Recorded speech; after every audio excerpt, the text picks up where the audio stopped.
War has been a constant throughout the galaxy, throughout the millennia. Nations fight empires, resources are taken, and death follows. Killing each other has been a natural part of every species' history. The leaders declare war, the civilians move out, the fighters do what they do, and the winner takes from the loser. This is how everyone evolved on their home world, pack members caring for and protecting each other. War has looked the same for every sentient species there is, until there were humans. Humans had evolved in a standard world in a yellow star system. They had moderate strength and speed, ordinary lifespans, and there was never anything remarkable about them. If anything, the only noteworthy point was that their intelligence is the exact average of the galaxy. Oh, when they got FTL technology and proved to be peaceful and cooperative and less attacked, we welcomed them to the galactic systems, and introduced them to the new nations, of course. As was standard procedure for all spacefaring species. From there, everybody moved on. Trade deals were made, hyperroutes established, and the humans were integrated into the greater galactic system. The humans became allies with the Nafru and fought in their war, performing admirably but standardly in it. We should have seen it from here. After the Nafru War was just another page in their history books, the humans' conflict with the Arrthcrr escalated. The two nations had been sharing the border for decades, and the peace between the two was looking thin. The Arrthcrr were on par with the humans in basically everything. They were just slightly bigger. And so when war was declared, we watched with bated breath as to who would come out on top between these equals. The Arrthcrr waited for their civilian planets on the border to return inward, but they didn't. Confused, they tried over and over to contact them, but nothing was heard. At this point, the Arrthcrr became enraged. This had only ever happened one time in all of space warfare, when the Arrthcrr attacked the non-combatants instead of the enemy army. When we learned about this, it was the first time in recorded history when every space nation attacked one nation in a united effort. There's a reason why being called a Arrthcrr is a grave insult.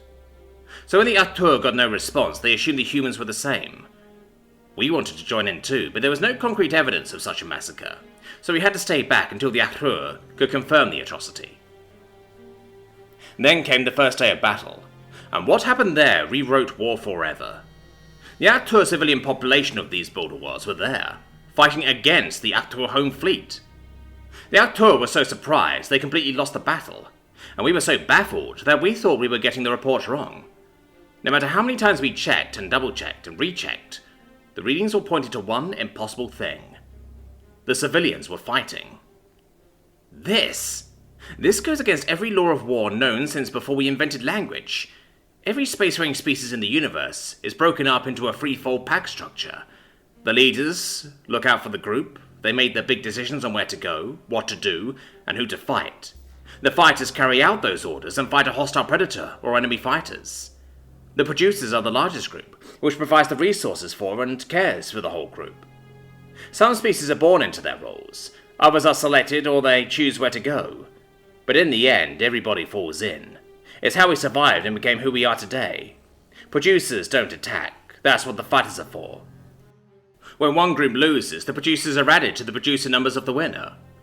This has been such a constant that we've been able to make accurate predictions on which species should be able to evolve and grow into space travel. Only highly cooperative pack species can work together to leave their home planet. This social requirement was only thought to be able to be achieved by a free role structure. Everybody fights each other until there's only one group. Then we work together and go to space. Not for humans, apparently. Humans don't have these roles. Oh, they have leaders, fighters and producers, but they don't stay that way. One human can do all of those things at the same time. A single human can farm a piece of land, defend it from others, and be the leader of their group. This isn't them changing roles, which is very, very rare. Rather that they can move so fluidly between these roles that they have no meaning anymore. This isn't a weird Earth thing. Earth has these kinds of species, like ants. These insects fit with our models. They should have been the ones to get to space, not these hellish primates. We just assumed humans were like literally everybody else and didn't look closer. They had a unification war just like everyone else. How they achieved this, we have no idea. We never questioned where their spike in fighters came from in their last war. We just thought they were dormant, like Hetians. No. The thing about humans is that you can always be anything you want to be. That is the most terrifying concept we have ever heard. Before the Arrthcrr-human war, the two species lived with each other in those border worlds.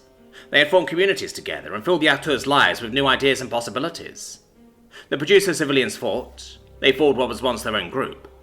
Voluntarily, we confirmed that over and over. Every new world the humans took over, some of the civilians joined the fighting force after a time. Needless to say that the Arrthcrr lost quickly.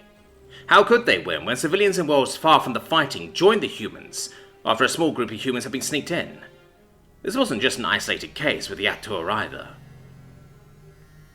When the war was over and we were trying to find out what just happened, the humans were having a time of peace. They were spreading across the galaxy and intermingling with other species. Of course, they got into another war years later, and when the leaders of the Kalin gave their orders, the fighters threw down their weapons and refused to fight. It wasn't just a fluke or relegated to the civilians. The fighters valued the humans' peace more than their own species. What will happen to war when the soldiers refuse to kill each other? The safest position for a nation to be in is to be at war with the humans. When a nation is at war, the roles we have built ourselves upon hold up. There is no danger of a mass betrayal, but a nation cannot remain at war forever. And when the humans get their peace, does it start? The humans' ideas, philosophies, and way of life influences the other species over time, and eventually they will learn the human word rebellion. Humans have ended our wars with their peace.